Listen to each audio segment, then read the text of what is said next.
Parece que estamos a gravar outra vez. Henrique, Ricardo, bem-vindos ao episódio de sexta-feira desta semana. Esta semana vamos aqui conversar um bocadinho sobre 3 temas. Cada um de nós vai trazer um assunto para falar. Vai ser um episódio um bocadinho mais curto, sendo que o Ricardo hoje vai-nos falar aqui sobre a queda do Facebook, especialmente com um dos nossos analistas favoritos, Jim Cramer, a sua perspectiva sobre esta queda, a perspectiva de Jim Cramer. O Henrique, por outro lado, vai comparar estas recentes novidades do Facebook com o que sucedeu com a Apple e, por fim, eu gostaria de falar um bocadinho sobre a política monetária do BCE e o recente aumento das taxas de juros. Sendo assim, sem vos tomar mais tempo, Ricardo, queres começar a tua análise? Sim, posso começar então. Pronto, aqui a notícia que trago é o Facebook, os resultados da Meta, que levaram a uma grande queda das ações. Portanto, no dia do anúncio dos resultados, foi na quinta-feira, se não estou em erro. Basicamente, nesse dia as ações caíram 25%. E aqui eu gostaria de destacar uma notícia que está hoje no Yahoo Finance. Parece que aqui o Jim Cramer continua a levar aqui um belo gozo, porque em junho, portanto, na sua rúbrica, ele disse que as ações da Meta não teriam de ir para mais lado nenhum senão no sentido da subida, e agora aparentemente ele pediu desculpa por ter dito isso em junho. Portanto, acabou aqui por dar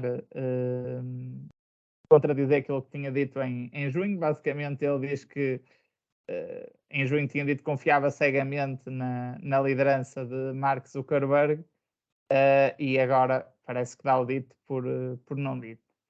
A verdade é que na sequência disto está aqui já muita gente, eu também acabei por aderir a esse movimento, porque reforcei a minha posição.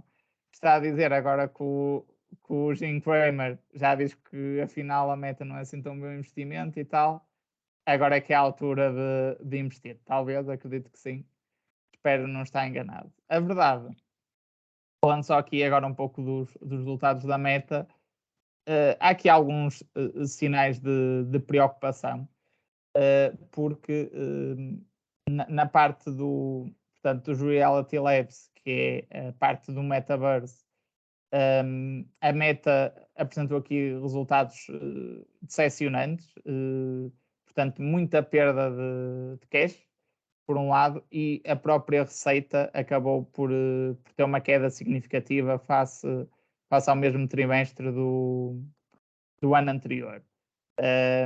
E para além disso, aqui uma notícia que foi essa sim que preocupou bastante os mercados, teve a ver com a evolução expectável para as despesas operacionais no próximo ano.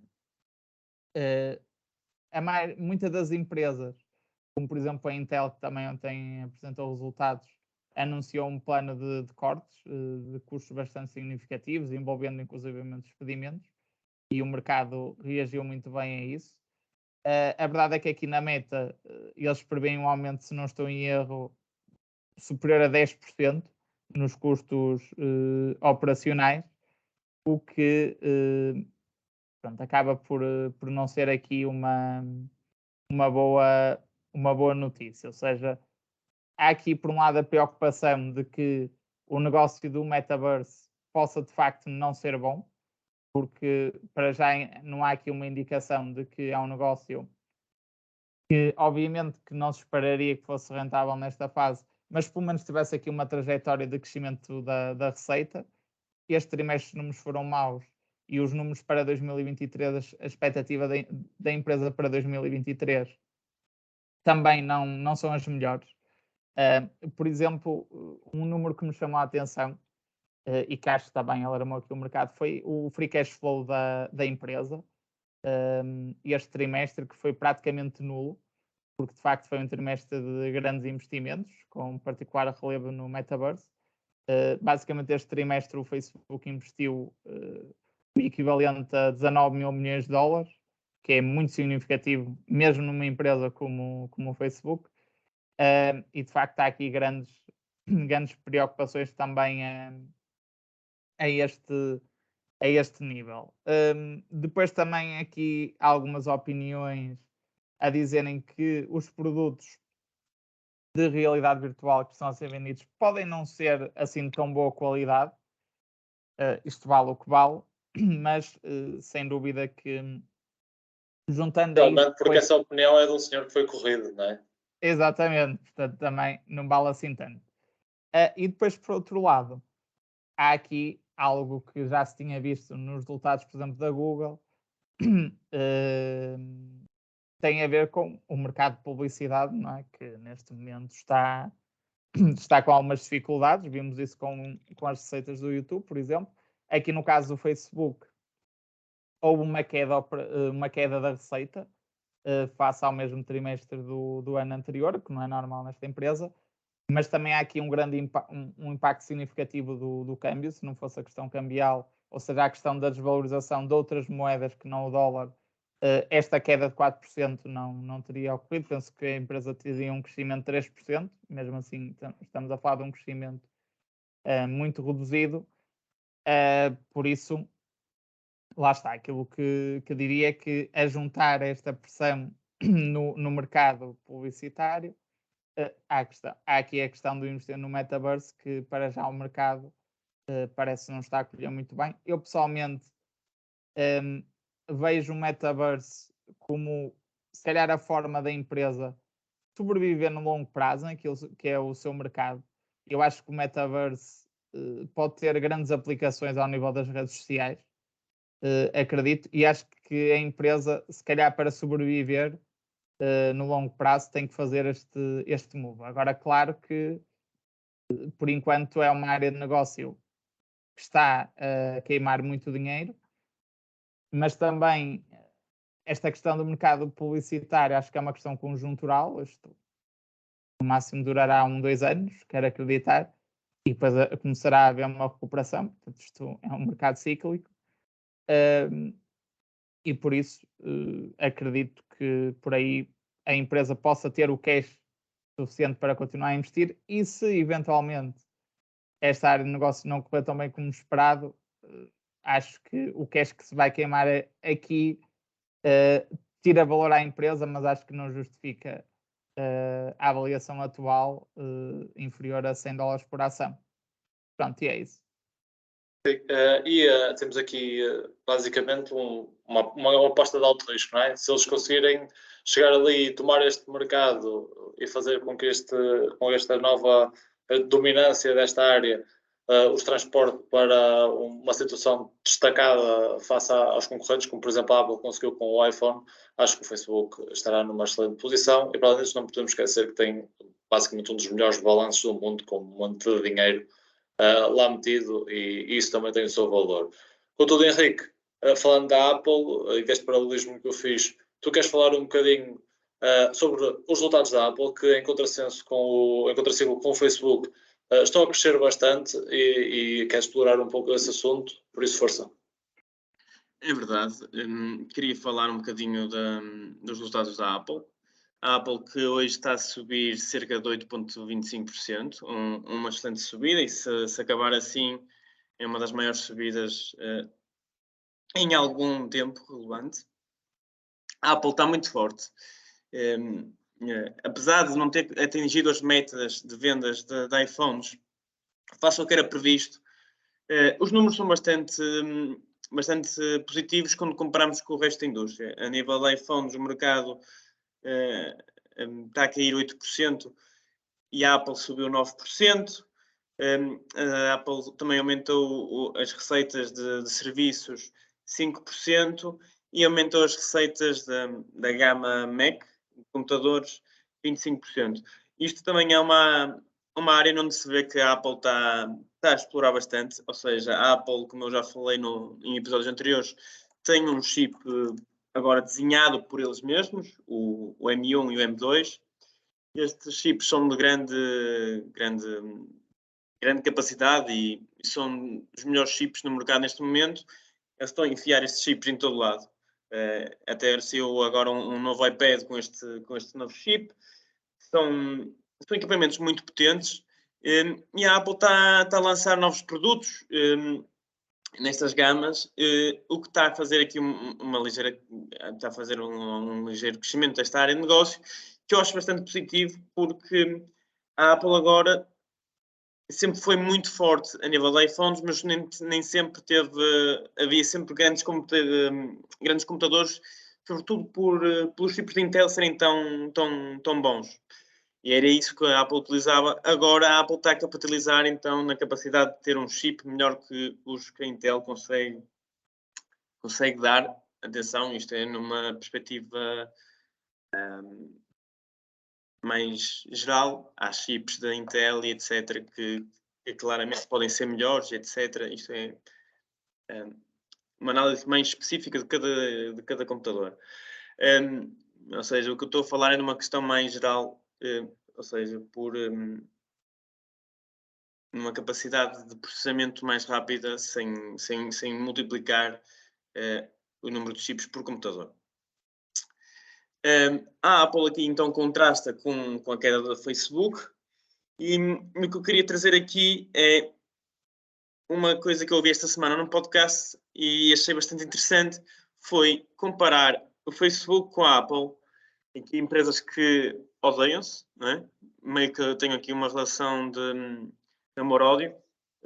A Apple precisa deles, eles precisam da Apple, mas no fundo a Apple não tem medo de lixá-los e não concorda com muitas das formas de viver do Facebook, e o próprio Facebook está a evitar cometer o mesmo erro do passado, de ser só ser um software e não ser hardware. E acho que é isso mesmo que vamos ver agora no Metaverse. O que o Ricardo disse é mais pura das verdades. O Facebook fez all-in aqui no Metaverse, do meu ponto de vista, de uma forma muito positiva. Eles têm bombeado muito dinheiro. Do que entendi, do que ouvi nesse podcast, já venderam 15 milhões de equipamentos de VR para esta realidade do Metaverse. E tem todos os dias soltam novas funcionalidades, tudo isto, etc. E de facto já há uma pequena comunidade, ainda muito pequena, claro, mas que já usa meetings e convívio e saem à noite, mas em casa, com o seu headset na cabeça.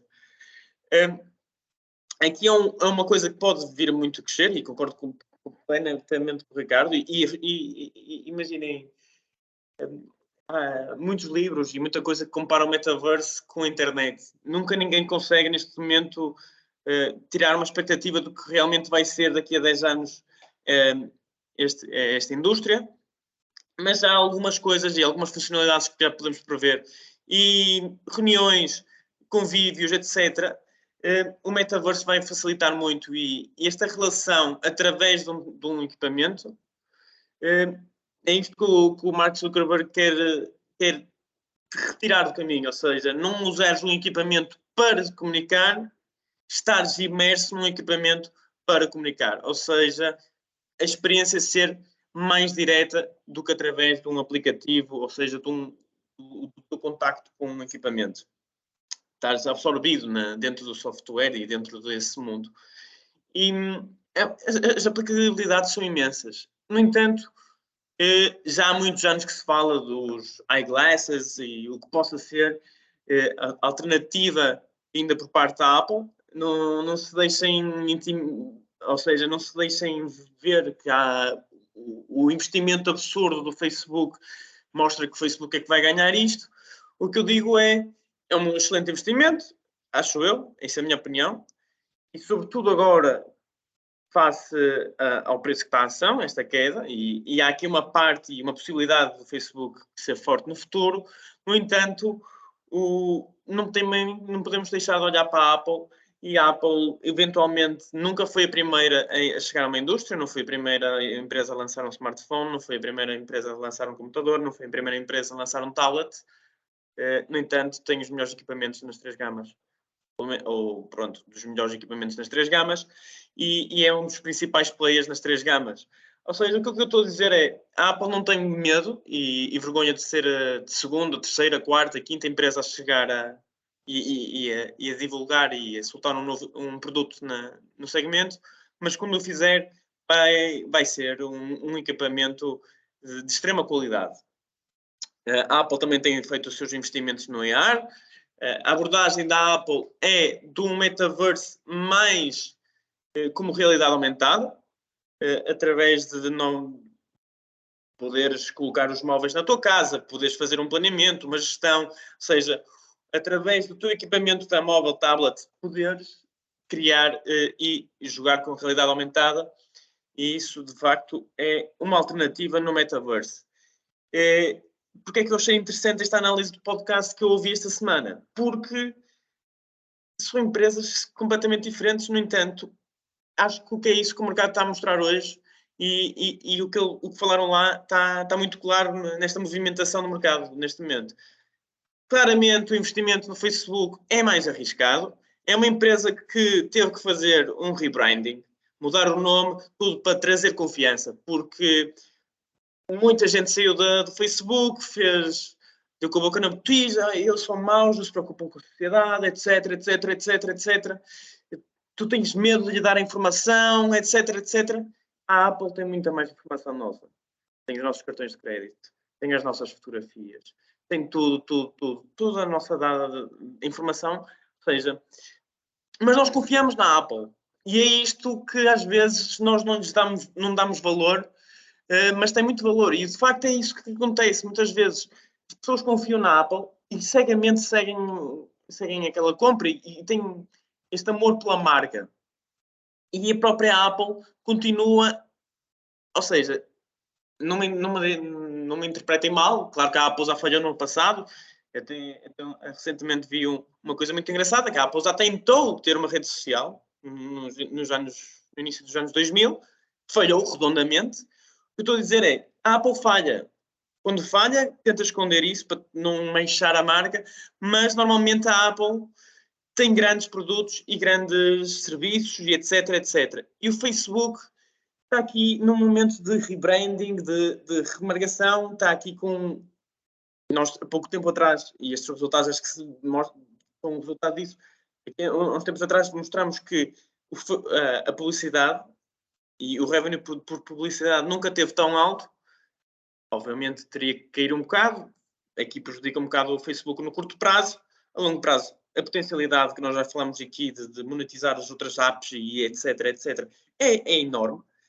No entanto, o que é que eu acho? A Apple é um investimento mais seguro, e acho que é isso que estamos a ver hoje no mercado. As pessoas fugiram das outras big techs, que tiveram resultados menos positivos, ou de certa forma um bocado alarmantes, e passaram para a Apple, que apesar de não ter atingido as expectativas nos iPhones, em comparação com o resto dos concorrentes, e concorrentes diretos, fornecedores destes equipamentos, etc., está muito bem. É uma empresa que constantemente tem esta capacidade de nos retirar o dinheiro da carteira, lançando um novo iPhone e vamos lá todos comprar. E, no entanto, nós vemos aqui uma vontade e um desejo de que as coisas melhorem no Facebook. A valorização é baixa, ou seja, aqui há mais risco, aqui há mais potencial para ela explodir em valor. No entanto, a Apple também é uma empresa e um investimento também atrativo, na minha opinião, que eu tenho as duas ações. Obrigado, Henrique. Obrigado por te respeitares completamente o tempo que pedi que tivesses na tua intervenção, na medida em que neste momento me sobra 1 minuto até ao final do episódio para falar do meu tema. Sendo assim, passando aqui muito rapidamente às taxas de juros do BCE e enxovalhando o Henrique, como é óbvio, ele ignorou todas as mensagens que nós lhe mandámos no chat, estava emocionado o homem. Falar rapidamente o que aconteceu esta semana no que diz respeito ao aumento das taxas de juros do BCE. Como vocês sabem, se têm acompanhado as notícias, o Banco Central Europeu optou por subir 0,75 pontos percentuais as taxas de juros diretoras que dizem respeito à política monetária na zona euro. Isto vai ser um assunto que vamos abordar em profundidade no que diz respeito ao impacto que isto tem nas pessoas que têm créditos à habitação. Isto vai acontecer no episódio da próxima terça-feira, onde o Ricardo vai analisar este tema mais a fundo. Aconselho que venham ver esse episódio. Mas, adiantando um bocadinho do que se passou, de facto, isto aqui acaba por ser uma resposta aos números de inflação que tivemos hoje. Os números de inflação para Portugal são assustadores, passam a casa dos 10% no mês de outubro, a estimativa do INE. E o que está a acontecer basicamente ao nível da economia, para terem uma ideia, é que os preços sobem. Primeiro, os preços são fixados face a oferta e procura desses mesmos produtos. Ou seja, se há muito dinheiro e muitas pessoas à procura de um produto, isso faz com que o preço desse produto suba. Por outro lado, temos que juntar a esta função a função procura. A função oferta, peço desculpa. Se há mais gente a oferecer este produto, é óbvio que esse produto vai ser mais comum e mais barato. Se há pouca gente a oferecê-lo, isso vai ser raro e vai causar que o preço acabe também por subir. Juntando estas duas funções, a função procura e oferta, nós acabamos por ter uma evolução do preço para tudo o que existe na economia. Sendo assim, o que está a acontecer neste momento é que, de facto, para além de termos tido muito tempo em que os bancos centrais acabaram por injetar muito dinheiro na economia, isso faz com que tenha havido muita gente a ter bastante dinheiro. E se há muito dinheiro a circular, com o aumento dos salários, etc., há mais procura sobre a economia. Por isso é que durante muito tempo, e quando houve estímulos monetários nos Estados Unidos, se falou muito sobre o medo de facto de estarmos a injetar tanto dinheiro na economia, a imprimir tanto dinheiro, e se isso não viria a sobreaquecer a economia e levar a um aumento generalizado dos preços. Quando juntamos este aumento da massa monetária na economia, pessoas com mais dinheiro, que obviamente vão querer comprar mais coisas e gastar mais desse dinheiro que têm consigo, quando juntamos a isto elementos restringidores da oferta, isto aconteceu porque no Covid a economia parou, e como a economia parou, as engrenagens demoram a voltar a ter toda a produção em condições.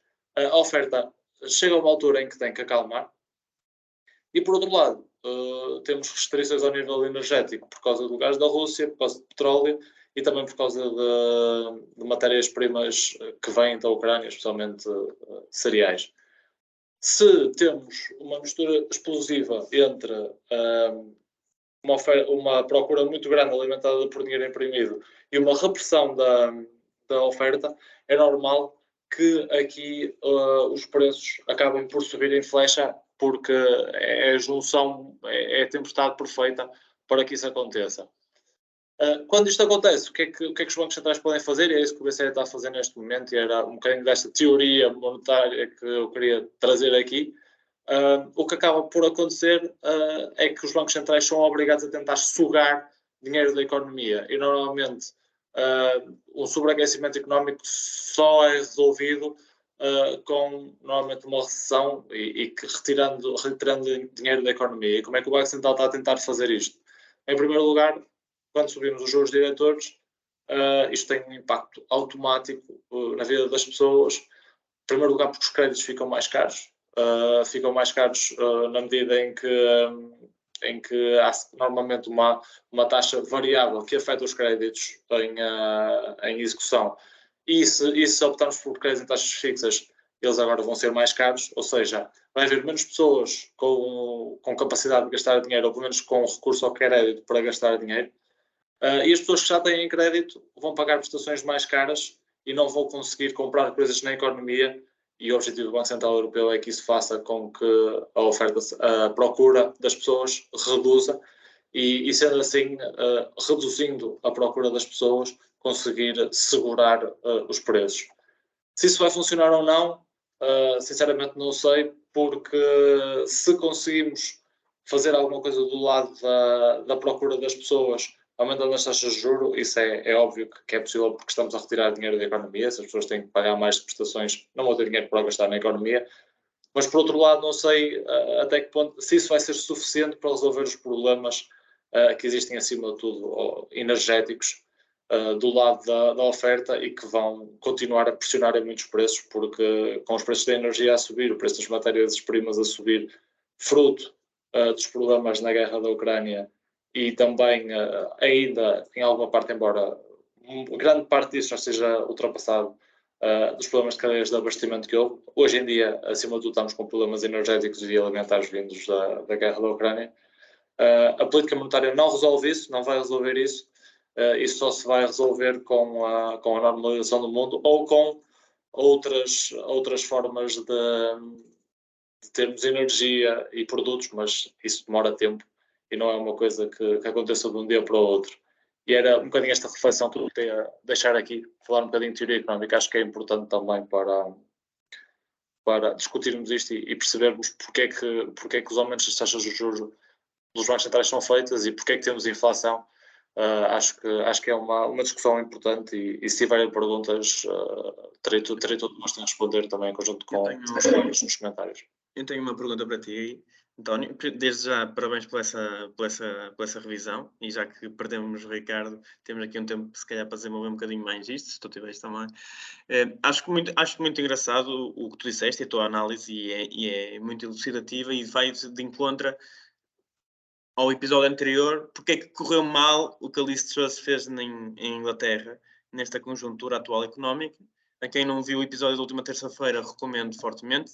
E depois desta análise do António, pode facilitar ainda mais a interpretação desse episódio. António, tinha uma pergunta para ti, a nível da política orçamental nacional. Força. Muitos partidos falaram de uma alternativa a doar 125 euros por família ou por pessoa, o facto de reduzir o IVA na cesta básica. Porquê? Porque os 125 euros não garante, ou seja, não contribuem aqui para a redução do impacto da inflação nas famílias mais carenciadas. E o que é que acontece? A redução do cesta básica, como muita gente pode, ou seja, a redução do IVA na cesta básica, como muita gente pode ter estudado em economia, para quem não sabe, o peso da alimentação, em termos relativos, é muito maior nas pessoas que têm menos rendimentos do que as pessoas que têm mais rendimentos. E assim, ou seja, reduzindo o IVA nestes produtos, teríamos assim estar a beneficiar estas pessoas que realmente vão sair prejudicadas com o aumento da inflação que estamos a verificar e, ao mesmo tempo, evitávamos este aumento do dinheiro disponível das pessoas que, algumas delas que se calhar não precisavam destes 125 euros, que os vão gastar mal gastos e contribuir para a inflação. Bem, eu aí tendo a concordar, porque se estamos num período inflacionário, o que nós não precisamos é que, em primeiro lugar, obviamente precisamos que a oferta normalize, mas isso não é algo que esteja ao nosso alcance. O que tu dizes, de facto, o chamado dinheiro de helicóptero, que é uma figura económica que é muito falada, antigamente era só teórica, mas que os Estados Unidos, durante o Covid, acabaram por pôr em prática durante a parte dos estímulos. O dinheiro de helicóptero é basicamente andarmos na rua e mandarmos notas para a rua, que é o que está a acontecer. Ou seja, o governo neste momento está a dar 125 euros à maioria da população. Obviamente que isso aí vai fazer que esses 125 euros sejam gastos numa parafernália de coisas, porque muitas das pessoas que vão receber, como tu disseste, não têm, obviamente 125 euros dá sempre jeito, mas não têm uma necessidade básica desse dinheiro para sobreviver. Isso vai fazer com que o preço de muita coisa possa subir e possa reaquecer a economia, porque vai haver mais procura de telemóveis, mais procura de fornos, frigoríficos, etc. Coisas que se calhar não eram tão necessárias no curto prazo, mas que as pessoas vão acabar por aplicar o dinheiro e esse dinheiro vai continuar com a velocidade normal do dinheiro a andar de um lado para o outro e a ser gasto e a pressionar a procura. A baixa do IVA, acho que sim, acho que poderia ser uma solução mais interessante porque, como tu estás a dizer, as pessoas mais pobres, obviamente, gastam uma porcentagem maior do seu rendimento em alimentação. E se reduzisses o IVA, por exemplo, para 0% nos alimentos reduzidos, não sei o custo desta medida, mas se reduzisses na mesma proporção, talvez fosse mais interessante ao nível económico, ao nível de controlar a inflação no médio prazo. Contudo, acho que seria menos popular no curto prazo, e acho que é por isso que o governo opta por dar dinheiro, porque o soundbite é muito mais forte. É muito mais forte dizer 125 euros para toda a gente ganha menos 2.700 euros, é muito mais forte do que dizer o IVA na alimentação baixou 3%. E acho que, embora não seja a melhor medida, é a medida mais popular, e foi por isso que ela foi tomada. E só um remate naquilo que tu disseste, que me pareceu lindo agora. Só aqui um voto de atenção para as pessoas. Não votem no populismo. Não votem... porque estas medidas que são, de facto, como tu dizes, mais populares, não estão a ajudar ninguém.